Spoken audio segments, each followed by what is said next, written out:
When James Walker stepped off a bus in Dayton, Ohio, back in the fall of 2008, there was no one there to meet him.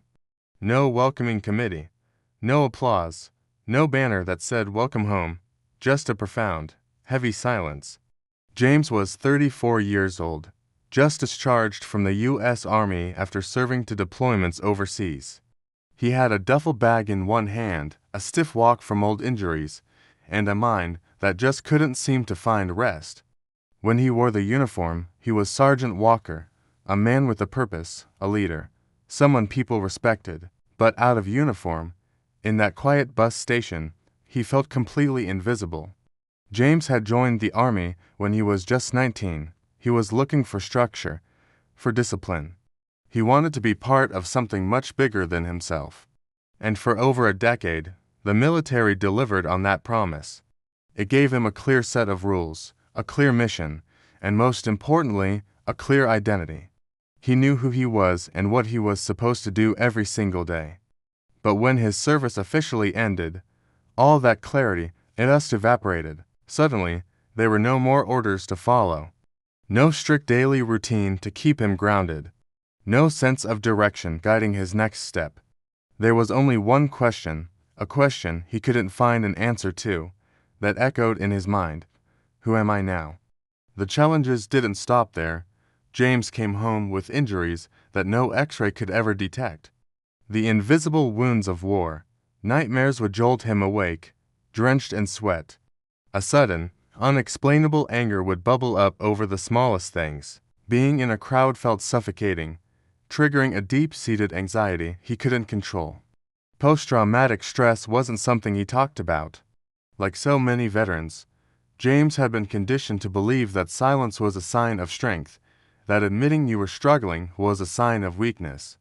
So, he tried to push through it. He tried to adjust to civilian life on his own. He started applying for jobs, anything he could find. Security guard positions, warehouse work, construction gigs. The interviews always seemed to start the same way.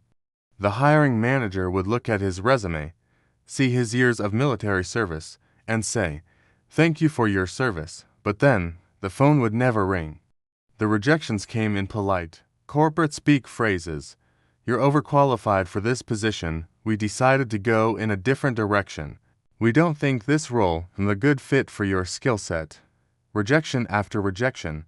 It felt like a constant reminder that the skills he had honed in the military didn't seem to have a place in the world he had fought to protect. His savings, which he thought would last him months, dwindled much faster than he ever anticipated.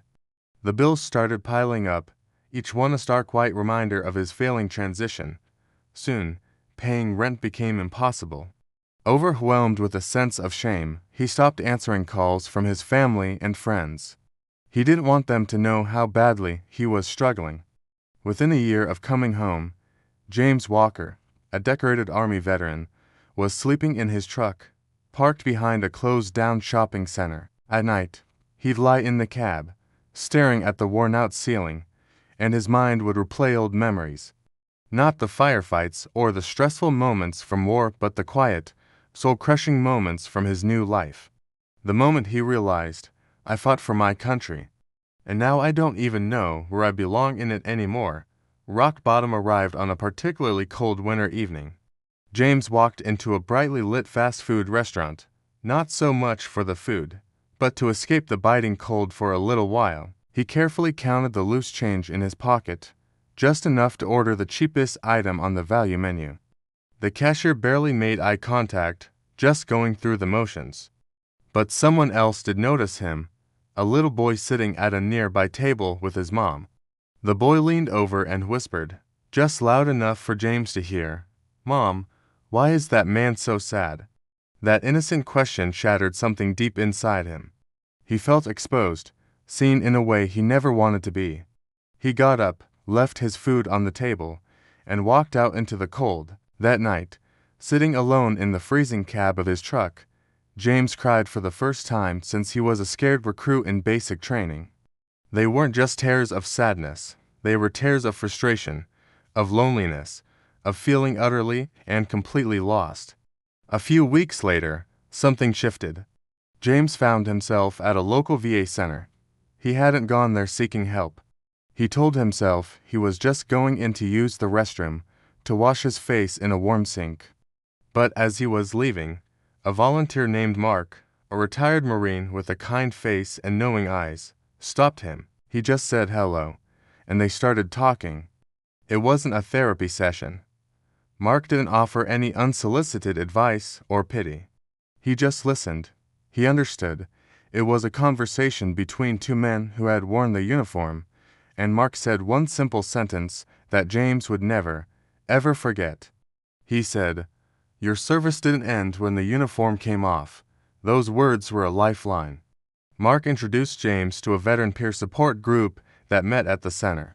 At first, James just sat in the back, silent, just observing. But then he started to listen. He heard stories from men and women just like him. They talked about their struggles with transitioning, their battles with mental health, their search for purpose. They were all rebuilding their lives, one day at a time. And for the very first time since he'd come home, James felt seen. He felt understood. That was the turning point. He finally took the step to start therapy.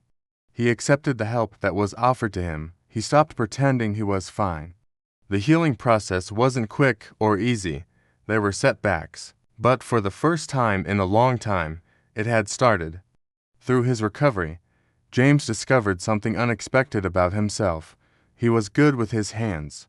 During his service, he'd often been the guy fixing equipment and repairing vehicles, usually under immense pressure. That skill was still there. With help from a veteran employment program, he enrolled in a training course for home renovation and repair. The work was physical, it was focused, it was grounding. It gave him a new mission, a new routine. He started small, taking on odd jobs.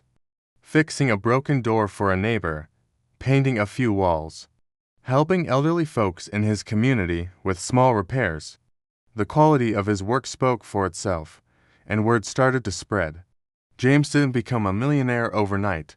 There was no sudden, dramatic success. He just lived simply, he worked honestly, he always showed up on time. His military discipline was now his greatest business asset. By 2016, he had saved enough and built a strong enough reputation to officially register his own company, Walker Home Services, and he made a conscious decision. He would hire other veterans. He sought out men and women who, like him, needed a routine, people who needed a purpose. They formed a team that understood each other without needing a lot of words. They shared a bond that went beyond a typical workplace. James's company found its niche. They began to focus on helping disabled veterans and seniors adapt their homes for safer living. They installed ramps for wheelchair access, sturdy handrails in bathrooms and hallways, and made other modifications to create safe, accessible living spaces. His customers trusted him completely, not because he was perfect, but because he genuinely cared. He wasn't just fixing a house, he was restoring a person's dignity and independence. One client, an elderly woman whose home he had made accessible, told him something he kept written on a small piece of paper in his wallet. She said, "You don't just fix houses, you fix hope." In 2021, James received a local community leadership award. It was recognition he had never chased. When he was asked to get up and say a few words, he hesitated. Public speaking wasn't his thing, but then he stood up, walked to the podium, and spoke from the heart.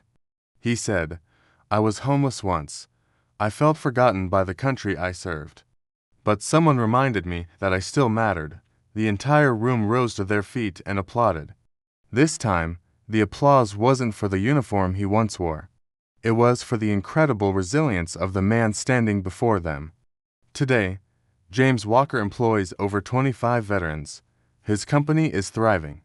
He actively mentors other veterans who are struggling with the transition back to civilian life. He speaks openly and honestly about his journey with PTSD and mental health, encouraging others to break the silence and seek help. He still has difficult days. The memories don't just disappear. But now, he has the tools, the support system, and the knowledge to face them. He knows that asking for help is not a sign of weakness, it's the ultimate sign of strength. James's incredible story teaches us something so powerful. Your value as a person doesn't expire when you change careers or take off a uniform. Your current struggles don't erase your past accomplishments or your worth. And your service, in whatever form it took, still matters. If you're out there and you feel lost after giving so much of yourself, if you feel forgotten, if you are quietly trying to rebuild your life piece by piece, remember James's story. Remember that you are not done just because one chapter ended. A new one is waiting to be written. Thank you so much for watching. If this story resonated with you, please consider liking this video and subscribing to our channel for more content like this. We'll see you in the next one.